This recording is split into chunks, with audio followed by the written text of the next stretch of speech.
Hi everyone, welcome to Immigration Talk Show. I'm Rajni Bharara, your host, and before I move ahead, let me read out this very important disclaimer, which is here on the screen. By watching our videos, you agree and understand that the information provided by our experts and attorneys, including comments and replies from users, is not legal advice. Use of information is at your own risk. All right, after this very important disclaimer, welcome back everyone. I'm Rajni Bharara, your host, and you're watching Immigration Talk Show. And today, we have another very insightful episode where we break down the most pressing immigration issues. So, without any further ado, I would like to talk to you about the topic that we are going to discuss today. So, the topic for today's discussion is asylum and deportation, which are making headlines and sparking debates and leaving many people with a lot of questions about their rights and also about their future. What happens after deportation? Can you ever return to the US? How do new immigration policies affect asylum seekers? To help us understand these crucial issues, we have a very special guest, Ruby L. Powers, a top immigration attorney and founder of Powers Law Group with nearly 2 decades of experience. She has been at the forefront of immigration law, advocating for countless individuals and families.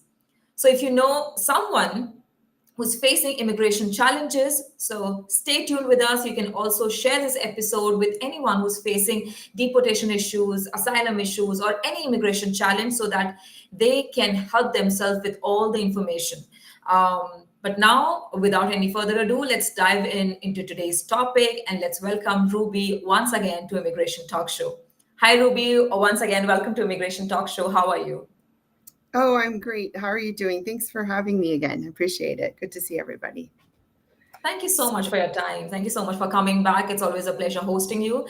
And Ruby, we have today a very important topic that we are going to discuss deportation. A lot of controversy and a lot of things been happening around deportation and also on with asylum too. So now, if you can please go ahead with your presentation that you have prepared for our audiences.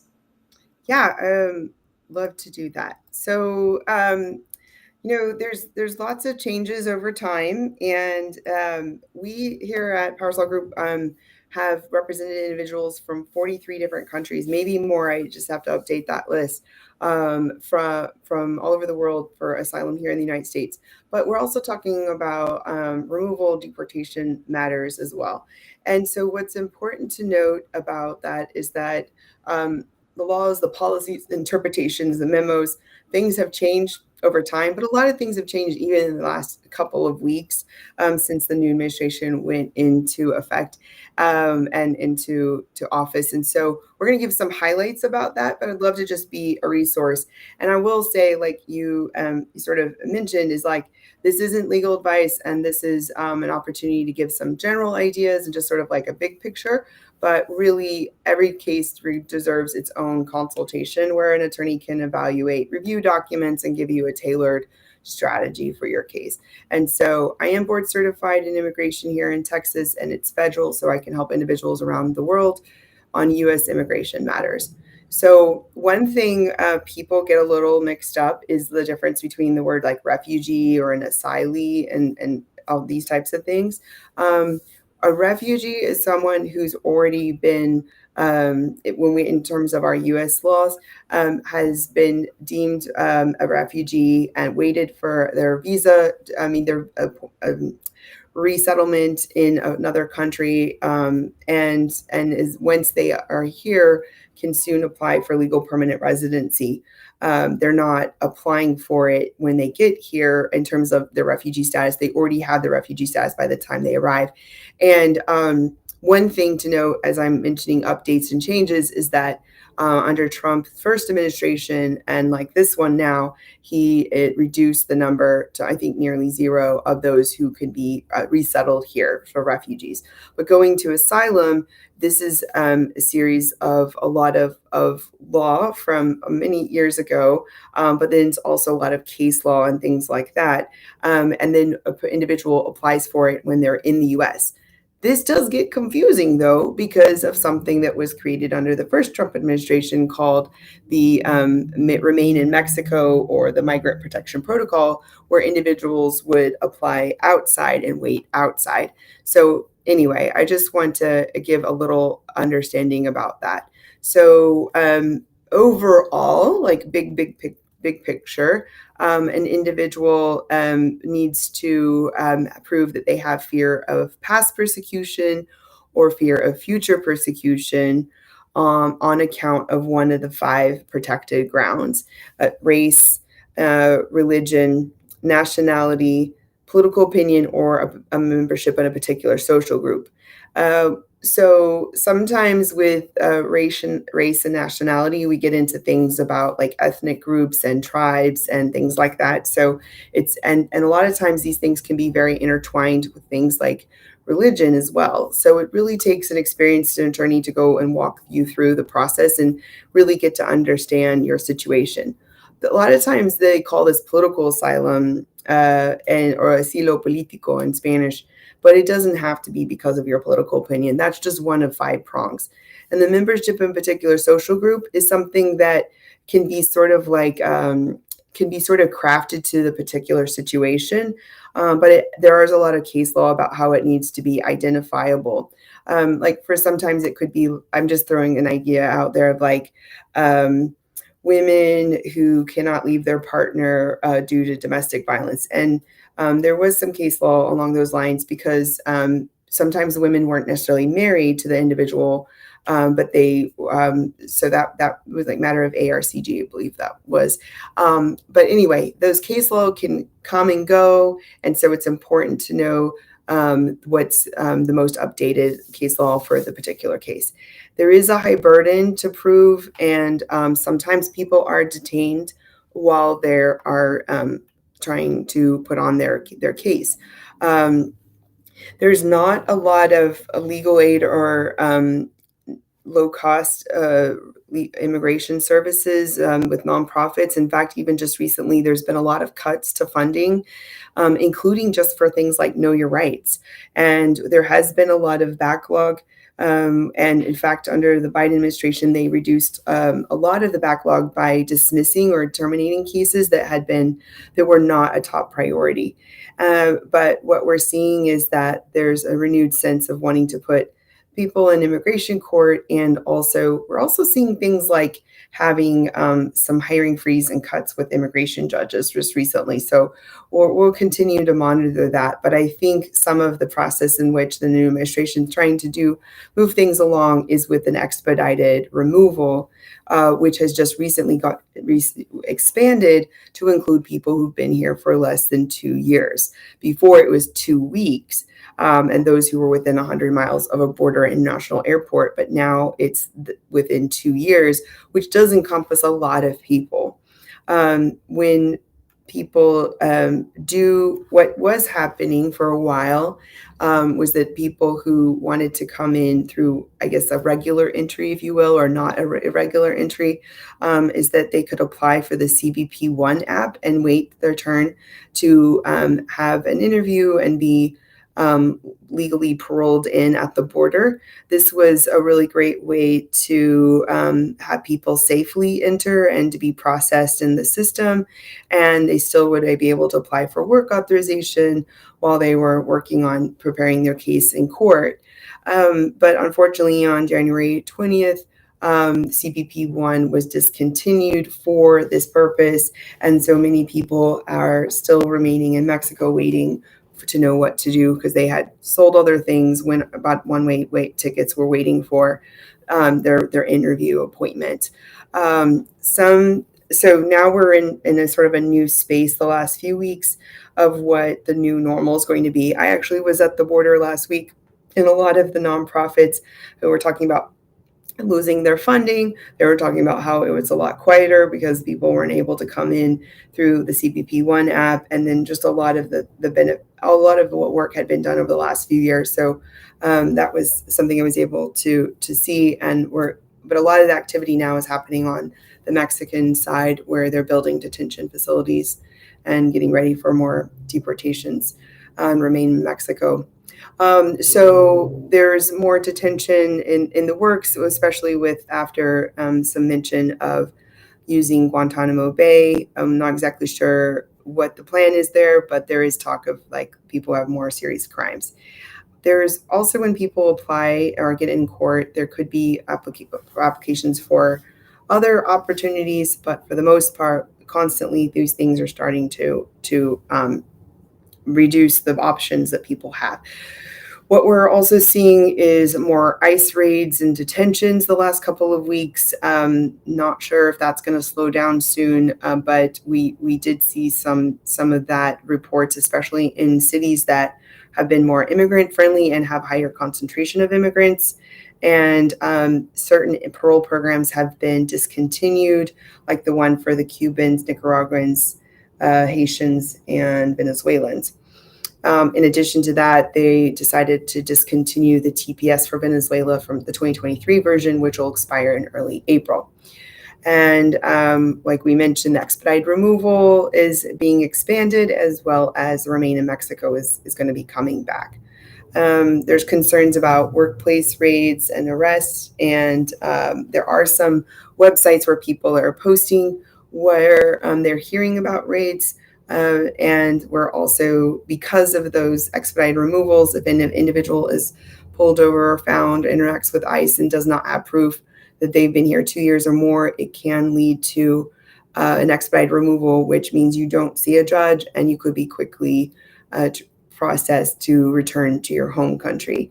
So that is really important to note. One of the things we're saying to people is to make sure you have proof of your status and that you've been here 2 years or more, if that's the case. We'll also tell people to make sure you have a consultation with experienced immigration attorneys so that you know your strategy. We're seeing some people concerned and even preparing to leave on their own, but we see that I think it was initially the administration's intent. And I think one of the questions you mentioned is like, can you come back? Well, if a person has been here unlawfully at some point, they could potentially, by leaving, trigger a 3, 10-year, or a permanent bar. And so that gets really technical. The other thing is, if you leave on a deportation, you would need a waiver to return in less than 10 years. If you leave on an expedited removal, you would need a waiver to return in under 5 years. So depending on the terms in which you had inadmissibility or how you leave, it can affect how we try to get someone to come back. There are a lot of mixed status homes here in the U.S. where that means is that maybe the kid is American and the mom and dad is DACA, and then the other parent or something doesn't have a status. And so that's really where we see a lot of the issue right now of that. So because of that, it's causing a lot of families to want to stay at home and make plans and be really concerned.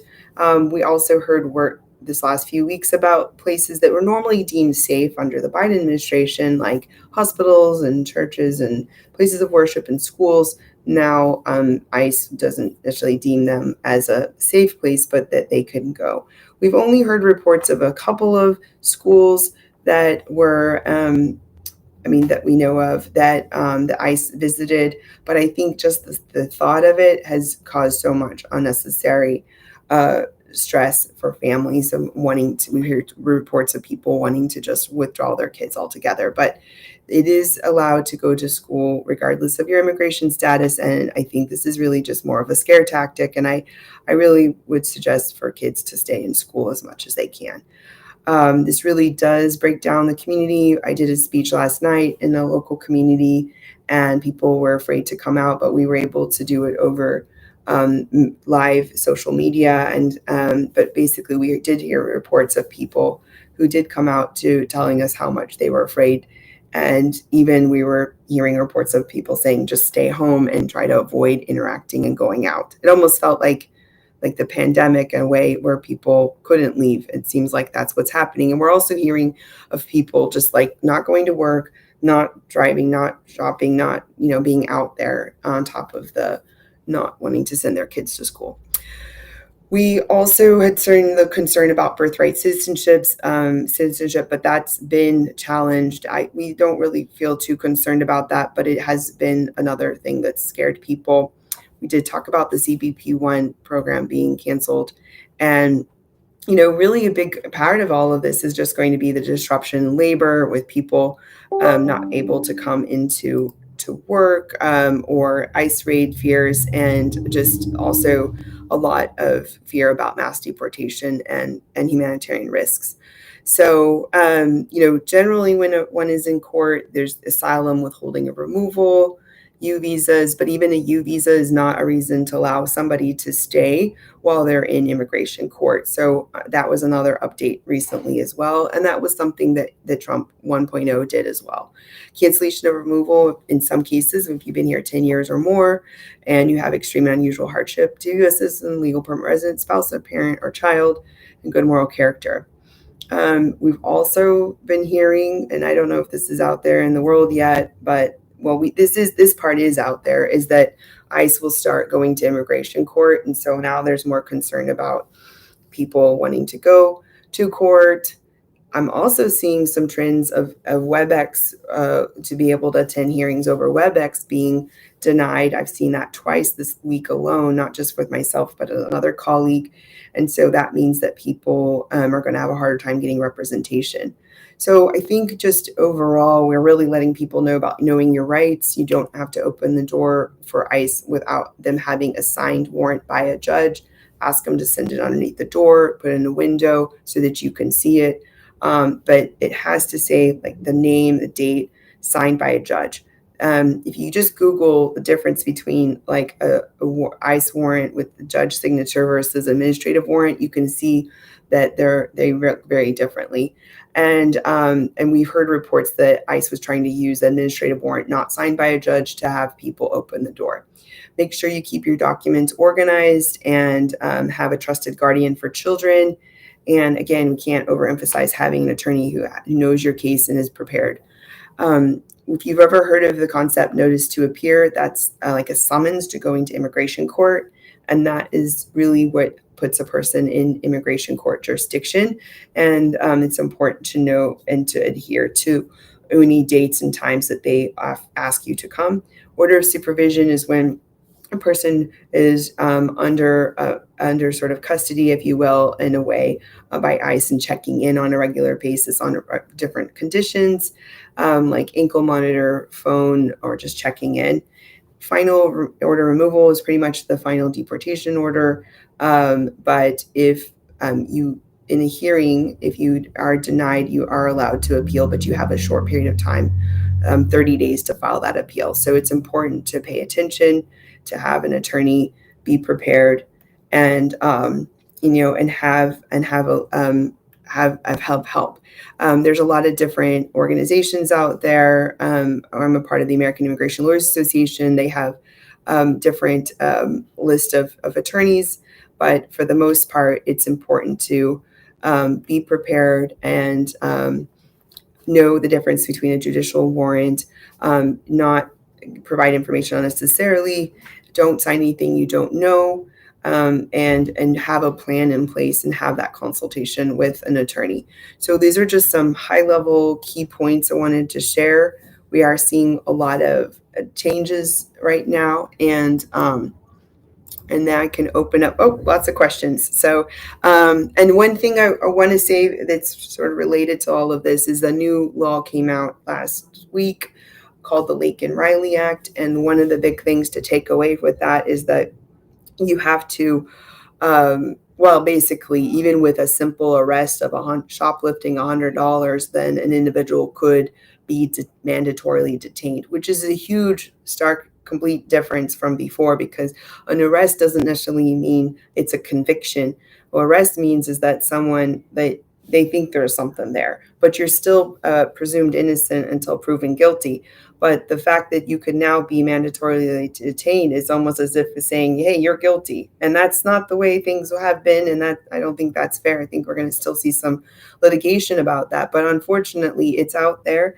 And there's another component about considering whether or not it's retroactive, which I think a lot of lawyers, including myself, think that would be challenged, because when people pled to things, they didn't know that this law was going to exist. And there's other case examples where it was deemed unconstitutional for it to be retroactive if you didn't know the consequences. But anyway, what I would say overall is don't be at the wrong place at the wrong time, and make sure that you have some funds available to know to hire an attorney. Try not to scamp out on this, because if you just sign stuff and you're like, yeah, I'll just be deported, like it could take years, it could take thousands of dollars, and it might not even be possible to come back, and you could be separated from your family. So, this is really some serious stakes here, and we just want to make sure these types of things. And before we open up for questions, like, we're providing a lot of information on our social media, trying to get videos and informate webinars and different info out as it comes out, including our newsletter.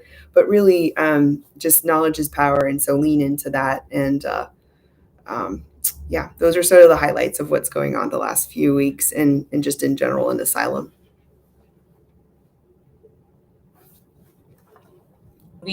I'm sure it really helped our audiences a lot. Thank you so much for that detailed and amazing presentation.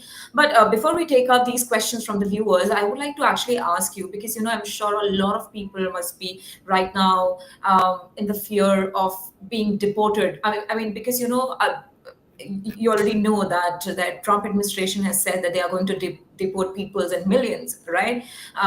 So I actually would like to know from you that the people who must be thinking, what if next is their number? What if they get deported? So what are the reasons, or what actions could lead to someone actually being deported from the US? If you can also talk about that.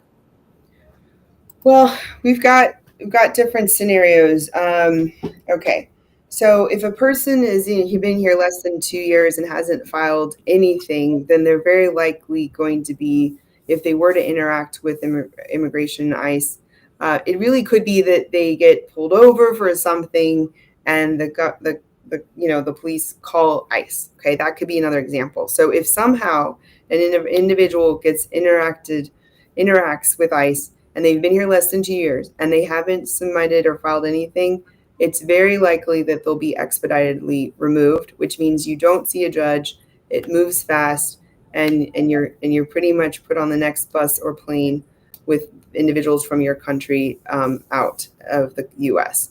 We've heard reports of people not having proof of their time here, and therefore it almost moved really fast. And I mean, I think the thing is that the people that are being expeditiously removed, I don't think they either have an attorney in some cases, or the attorney can't jump in fast enough, or they're not having documents on them. There's very few stories that we're hearing about what really can be remedied, or it didn't happen before they just are already gone. That's one thing. The other thing is that the people who already had a deportation order have been a focus as well, especially those who've been doing order of supervision check-ins. That's what we heard was like that first weekend's primary focus. If you've already had a deportation order, really your options are trying to reopen the case, and to do a stay of deportation. So those are different things. If you're in court, I think even what we're concerned about and is that if you have been here less than 2 years and you haven't filed anything, you want to be careful, because we're not really sure how aggressive they're going to be on this expedited removal process. Some of the language is very vague, but let's go to like maybe more plain vanilla type of cases, which are like they're in immigration court, they've been here for a while. Normally, when you in that situation, you tell the judge what we call form of relief is, like asylum, withholding, convention against torture, and you wait for your day in court, which could be another year, 2 years. You put on the whole of form of relief and your defense, and then if the judge says approved or for whichever form of relief, then that wonderful, right? But if they say denied on everything, let's say, then you would have 30 days to do an appeal. We are hearing reports. I don't know if this is true or not, so I don't know if I should say it, but I think things are going to get a little more aggressive potentially with ICE in the courts, and trying to challenge people not to doing appeals. So this is where we're getting really a little concerned, even as advocates, what might be going forward in the future. So I think at a very minimum is sometimes people file things with, I don't know, a friend or someone who says, I can fill out a form. But one thing I'm going to say is, like, especially when people try to do that for asylum, when the attorney has to clean up the mess and go into court and say, like, why the judge is like, why did this application say this and this application said this? Or this statement, we get, it's so hard because the judge starts putting doubt in their mind. The discrepancies put doubt in the mind and of the judge, and then really the veracity of their story is truly on trial. Is really just can the judge believe them or not? And so when people try to do things like cheap, and I get it, like there's not a lot of funds and you're trying to like recoup and build a new life. I get it, I understand, but it really can hurt their chances on a case that otherwise could have gotten approved. So I just want to say that because I've seen a lot of consults recently and from my prior work and just, trying to clean up some messes like that. But they're generally, if you have a decent case, then you can put a good on, and you're good on the stand, and you can do the best you can.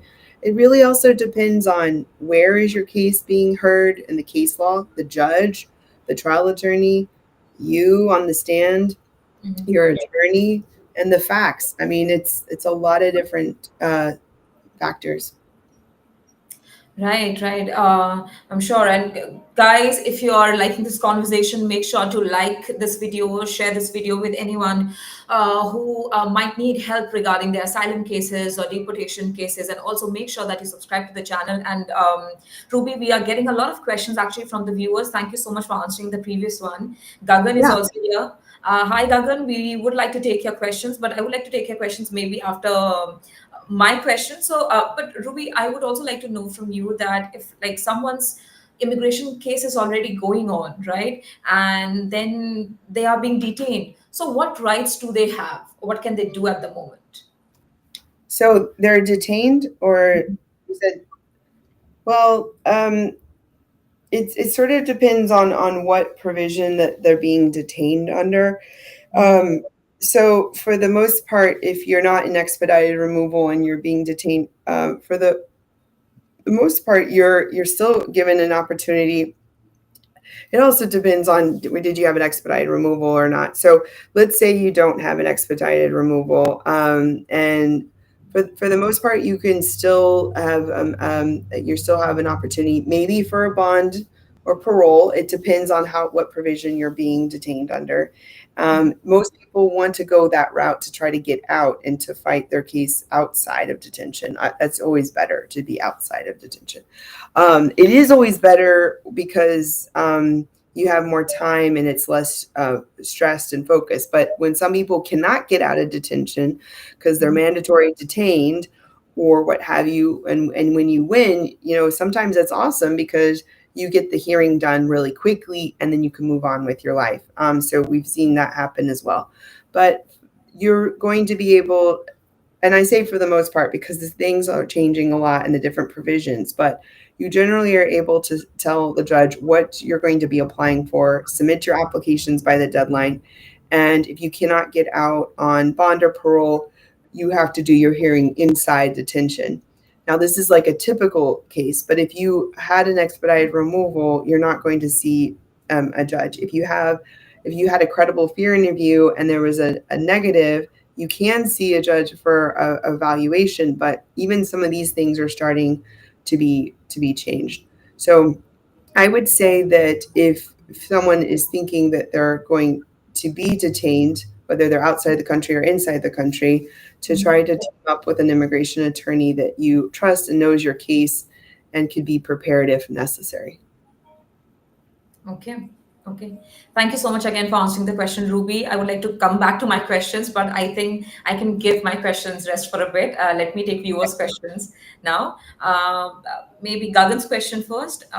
So Gagan says, do you think affirmative asylum backlog will come down? What do you have to say? Well, I'm not sure. I would love that. I would love that. But okay, lots of different factors. I think that the federal employees have had a lot of overwhelm this last few weeks, including with some of them being told they have to come into the office, and that's a huge change from what they were doing before. So I think that's going to impact some of the decision making and the process. I think the other thing is that those who are in the country. Okay, let's talk about the Venezuelans from TPS about to end. If some of those individuals haven't applied for asylum yet and affirmatively and are eligible, then that's going to create more of a backlog there. I don't. I looked at statistics even just recently, and I don't think the backlog's going to go away unless they put a whole lot more officers on the process, or maybe change some of the process in some way. So I really don't think so. I don't think it's really sustainable, unfortunately. And we've been filing mandamuses for cases that have been pending more than a few years, and that's how we've been able to get some interviews. Okay. Okay, so Gagan, I hope you have got your answer. In case you're looking for more, please continue posting your follow-ups. We'll be more than happy to take them. Next, let me quickly take Kunal's question, maybe. So Kunal says, I've been in the US for a few years under a tourist visa. Now my visa is expiring. Should I apply for asylum before it expires, or will that look suspicious to immigration authorities? What do you have to say, Ruby, to this? Well, okay, so let's just say that you're normally supposed to apply, if you're going to apply for asylum, within 1 year of entry. There are some exceptions with change circumstances and exceptional circumstances. But normally, if an individual is here on a tourist visa, normally it's only good for 6 months at a time.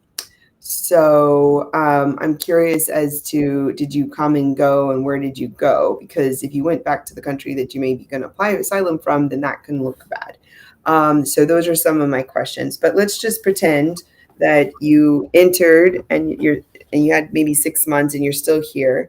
It's ideal if you're going to file for asylum to file before your status expires, or while you're in a status, so there's no unlawful presence time. But it's definitely ideal to apply within 1 year if you're going to apply and you qualify, so that you don't have an issue about the 1 year filing deadline. But if you are in a status like, let's say, F1 or E2 or TN or I don't know, something like that. No, TN is probably not that likely, but then if you're still in a status, even though it's been for a few years, then you still can meet one of those exceptions for the 1 year filing deadline. So that's more of the concern. The looking suspicious, I think, is the question is why did you wait until when you did? That's really where when they sit down and they get the luxury of seeing everything play by play and retrospectively, then they question things like, why did you do what you did? So anyway, that's just a short answer, I guess.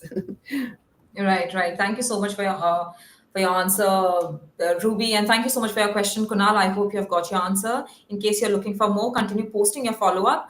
But Ruby, here I would also like to know from you that I mean, after getting deported, so is it like common for deported individuals to have their passports, maybe taken away upon returning to their home country? They normally are given back their passports when they return, and sometimes when the U.S. has an agreement with the country, they might not even need it to go back to their country. So I think it can depend on a lot of different circumstances. It used to be that would cause the delay while the individual was detained, waiting for the consulate to work with the government and to get that passport. But I think there's being some changes in that process. Okay, and let's say if their passports are confiscated, so how can they retrieve them? Well, that's always been a question of mine, because the passport is of the government of the country that the individual is from. It's not a U.S. government document, and I don't really understand where they get the power to take that away from the individual. But normally, you can get it back when you're in the process of being deported, or you can try to get a new one from the government of your country, if you're free and able to. But that also causes consequences if you're applying for asylum from that country, because you don't generally want to apply for a passport from the country that you're applying for asylum from. So it can be a challenging process. It does happen where they do take the documents, and it can be difficult to get them back. Okay. And after deportation, I mean, how long are individuals typically banned from re-entering the US? So the general rule is that if you have a deportation order, it's 10 years. You can't come back for 10 years without a waiver. So if you have a waiver and a visa, then you could come back sooner. If it's an expedited removal, it's 5 years that you would need to stay out 5 years, or you can come back sooner. But again, if there's some other complication, like you overstayed, and you have a permanent bar, it can also add that 10 years to the equation as well, that you truly have to stay outside the country. So, but just solely on your specific question about the deportation, it's 10 or 5 if it's expedited removal. Okay. Thank you so much for answering the question, Ruby. And guys, if you're liking this conversation, if it's informative to you, if helpful to you, so make sure to like this video, share this video, and also subscribe to Immigration Talk Show. And now let me very quickly take Vishwanathan's question. So Vishwanathan is here and says, I think this is regarding L1 processing, but still, if you're okay, I would like to read this question. Yeah, Do it's we fine. Okay. Do we expect more challenges with L1 processing? My petition filed on 27th January. Any delays now post 17th January in processing premium petition processing? Well, we haven't heard of a concern about the premium processing so far. I mean, that was a concern under the Trump administration 1.0, that he got rid of it for almost everything, I think. And so, um, but what I would say is that there's been so many changes, and there's been a lot of fear and concern about the federal government employees, about being, told they have to come in the office and do this and do that. I mean, there's been a lot of things going on. So I think there might be some just general delays because of that, the change in administration and how it's impacting the adjudicators and their lives. So that's all I could think of at the moment. I don't have anything exactly on point for that would affect that case. Okay. Okay. All right. So, Vishwanathan, I hope you have got your answer. In case you're looking for more, continue posting your follow ups. Thank you so much for joining this webinar and posting your question. Let me quickly take another question. The next that I would like to take is of Lokesh. Lokesh says, "What should I do if I'm already in deportation proceedings and I fear for my life in my home country? How does asylum work when you're already facing removal from the US?" What do you have to say to this, Ruby? Well, if you're in immigration court, you probably, depending on where you are in the process, you have to tell the judge what you're planning to apply for. So you would need to apply for asylum, withholding of removal, and convention against torture, depending on, um, I mean, these are forms of relief you apply for when you are in immigration proceedings. You can apply for affirmative asylum outside of court, but when you are in court, this is what you can apply for. So this is so I don't know where you are in the process right now, but if you have been told to go to a master calendar hearing, that's what the judge is going to ask you that first hearing. What are you applying for? And that's when you tell them, and then they're going to say, okay, well, this is the deadline, and this is when you need to submit everything, and this is your final hearing. And at the final hearing, that's when you're going to have the opportunity, if you have an attorney, or you, to explain your situation. But you usually only have a couple of hours to put on a whole hearing, and this is really important for you to do the best you can. Ideally, you need to have an immigration attorney who has experience and help you. But yeah, this is where you can apply for asylum in immigration court. Okay, okay. Lokesh, I hope you have got your answer. But Ruby, with this, I would also like to ask you that, are there circumstances under which a person might receive a lifetime ban also? Well, we don't have,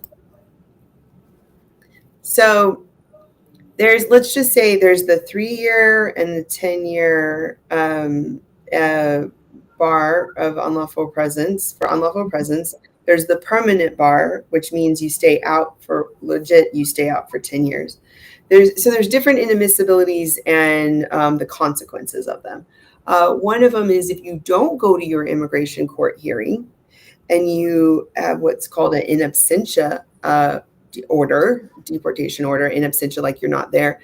If you leave the country, you could be found that you cannot come back for 5 years, like legit stay out for 5 years before you can submit a waiver on any other issue you might have. When we say permanent bar, we mean you stay out for 10 years and then you need waivers to get back in. So, but where I think the answer to that question, what you say, is we don't necessarily have something called what did you get, a lifetime bar. But what we do have is if you have an issue that there is no waiver for, then it could be considered like a lifetime bar. Because if there's a matter that I don't know, some like national security issues or something like that, terrorism type of things, and that those certain different issues, like if there's no waiver for certain things, and so that's really what the concern would be. And that means if you get found for those problems and admissibility issues and you leave and there's no waiver for it, then it is like a lifetime ban. Right, right. And I mean, is it possible to also maybe appeal or shorten this ban period? Well, so I do a lot of speeches on like waivers and stuff. And so what you really have to do is you have to see what is the inadmissibility or issue, and is there a waiver, and are you eligible for it? Because like maybe a person doesn't have a qualifying relative, or doesn't have the hardship standard or whatever it is. So it really can be limiting, especially if the individual doesn't have those relationships. There is a non-immigrant waiver, but I find those have been very difficult, especially with the level, the non-immigrant waiver. The concerns are what's the bad thing that the person did, like what's the issue. So if it's more serious, then it's going to be really hard to get in. The second is why are you trying to come in? What's the intent? And I'm blanking out for the third. It's matter of Harenka, and it's the what are you trying to do? What's the bad thing? And I guess then like just overall, oh yeah, are you a concern for public safety? Are you going to harm society? So like if someone had a DWI, for example, they would consider that as maybe you drink and drive and you're going to put other people in danger. So it really does take the analysis of what is the inadmissibility finding, sort of like the problem, and is there a solution to it? And if so, do you qualify for that solution or waiver? So it really can come down to case basis. Okay. Okay. Thank you so much for answering the question, Ruby. And guys, you can also give us a call. I mean, you can also ask your questions by giving us a call on the number 425-436-6335. And don't forget to put the access code. The access code is 988888. So you can also ask your questions by calling us on this number. Now, let me come back to our viewers' question. So, viewer Vishwanathan is actually back, and he says, "Thank you." I think he wants to thank you for the answer that you gave. And he says, "The reason I asked is that 17th January, my colleague got his petition and got approved on 31st January. But with changes to I-29 from 17th January, do we anticipate any delays?" What changes to well, I think just with every new change in forms, it takes a little while for everybody to get on board, and also, like I was mentioning before, a lot of federal a lot of government officers have been having some changes in the HR issues, and so it could cause some delays there. I think we should just like how immigration attorneys are getting slammed right now, I think we should probably give the government a little moment to breathe and try to take it in, because like if you think about it, there's all these policies that were coming out, even though it initially impact this particular issue, but then there's also staffing and whether they can work remotely or not, and changes, and then there's like the different secretaries for the different agencies. in the cabinet. And so there's a lot of like the trickling down of the different policies right now. So hopefully it all stabilizes soon, and we can see what's going on. Okay, okay. Thank you so much, Vishwanathan, for your question. I hope you have got your answer. Gagan says, just want to extend a thank you for doing this webinar. Of course, you're most welcome, Gagan, and make sure that you like, share this video, and also subscribe to the channel. And also make your friends subscribe to this channel if you know they want help regarding immigration cases. But thank you for your comment. And Ruby, I would like to actually come back to my question and also ask you that, I mean, do you think that the US, I mean, they share records of deportation to other countries as well? Okay. So they're not supposed to, but then in some respects about like asylum. But then at the same time, they're also getting that's a really good question. Okay, so let's break down different scenarios about this. So one thing is the deportation.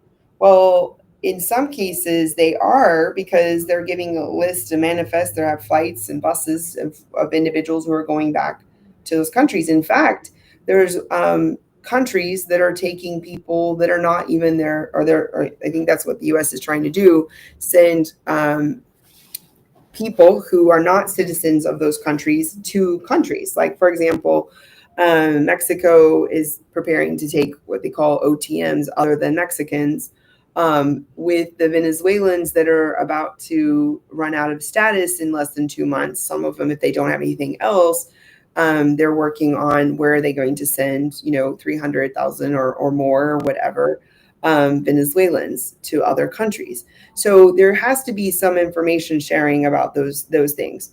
But then the other side is when you do talk about asylum, like even if you think about an affirmative asylum interview, one of the things the officer says is, we're not going to share this information with your country, and this is private.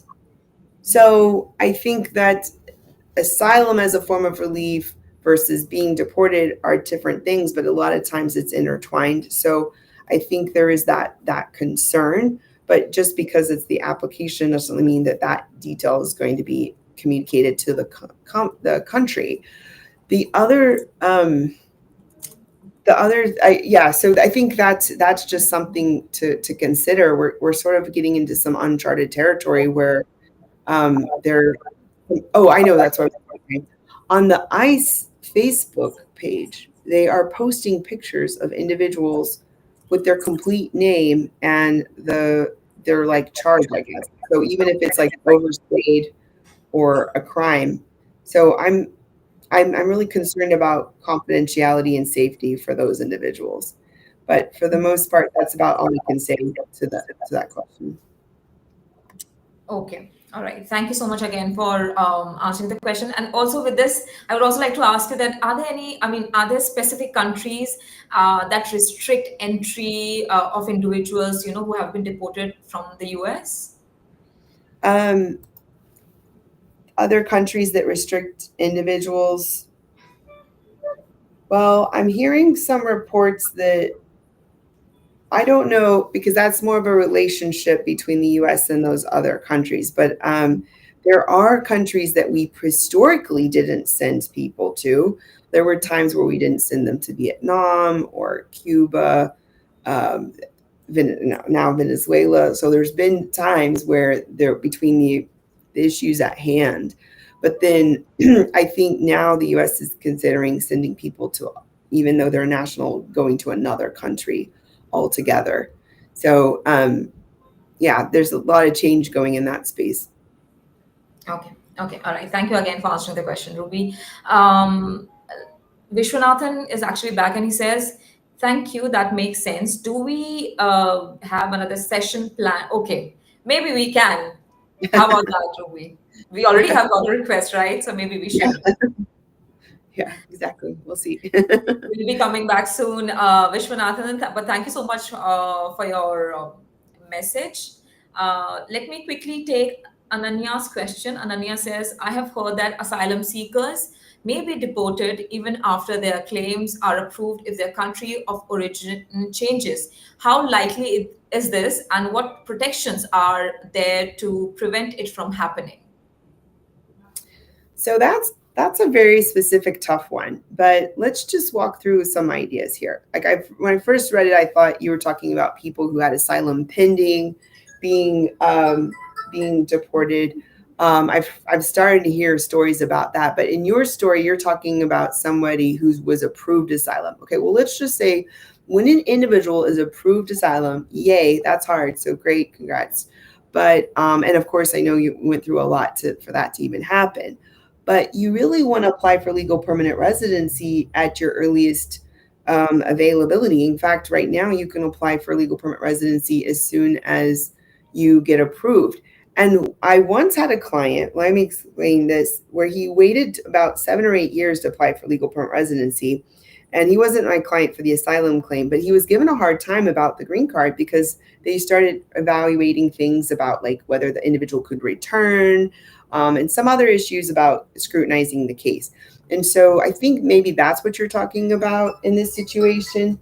And that you're explaining that because of the change, so that if things got better, the US government saying, well, wait, you can go now.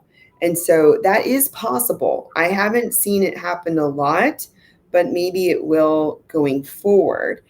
So yeah, keep that in mind.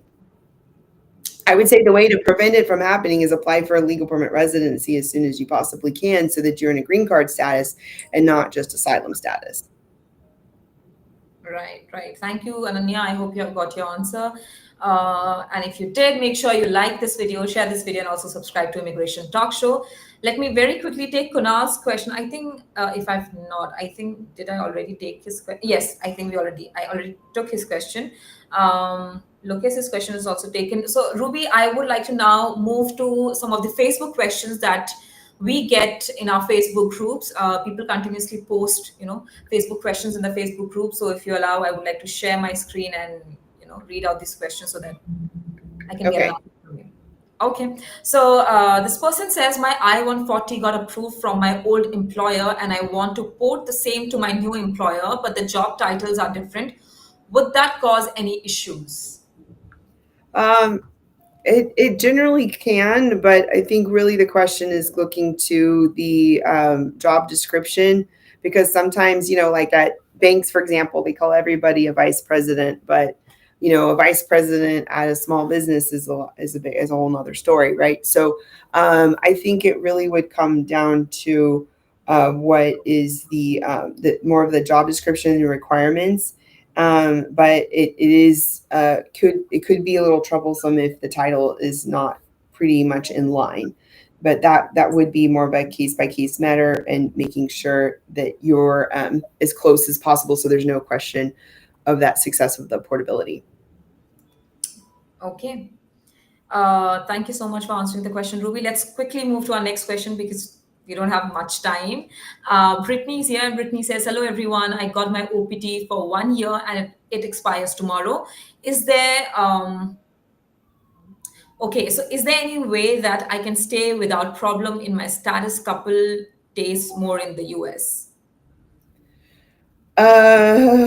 Tomorrow. This was from 7 hours ago.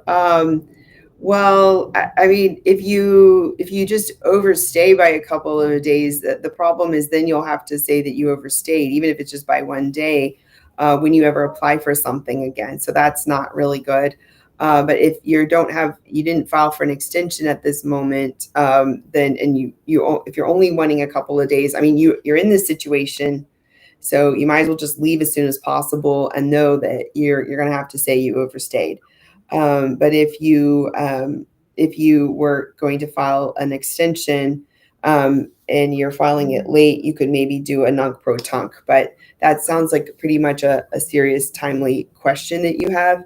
So if you're not planning to stay and you're okay with having overstayed a day or two, then I would just leave as soon as possible. But you sort of don't have a lot of time to do something about this particular situation other than to leave or file an extension, but you need to have a plan for what you're going to do. Okay. All right. Thank you so much again for answering the question, Ruby. We still have a lot more questions, but I think that's all the time we have with you, right? Um, Yeah, sorry about that, but I mean, it was great that we and could get some of these. Look, I would just say, bottom line, having a consult with an experienced immigration attorney is really where it's going to be at, okay? Because there are so many changes happening, and I really would suggest finding someone who has a big enough team that's keeping up on things, or primarily just does immigration, because if they're doing a lot of different other aspects, it's going to be hard to keep up with. I mean, other areas of law, it's going to be hard to keep up with all the changes. But hopefully things start slowing down in terms of changes and updates. Fingers crossed, hopefully. But it's not just you; it's the attorneys, it's the government. There's the changes for everybody, and so we're just trying to do the best we can to navigate that and get our clients in the best place possible. So thank you so much for having me, and I hope that this was helpful, and definitely feel free to stay in touch. Absolutely. Thank you so much, Ruby, for being here. And guys, if you're looking out for help regarding your immigration cases, make sure that you get in touch with Ruby Powers, or you can give her a call on the number 713-589-2085. I would like to repeat her number, 713-589-2085. You can also email her. Her email ID is contact@rubypowerslaw.com. And you can also visit her website, which is www.rubypowerslaw.com. So make sure that you get in touch with her regarding your immigration cases, and especially asylum or deportation case. But thank you so much again, Ruby, for being here. Hoping to see you real soon. Maybe like one of our viewers said, another session and another episode exclusively for L1A. So if you're available, we would love you to come back. Okay, well, that sounds good. Well, let's definitely work on that then. Thanks, everyone. Thank you so much. And thank you so much, viewers, for being here and for joining this webinar, for posting your questions in the comments. And we have so much more coming up for you. For that, you'll have to stay tuned with Immigration Talk Show. But for now, I'll have to take your leave.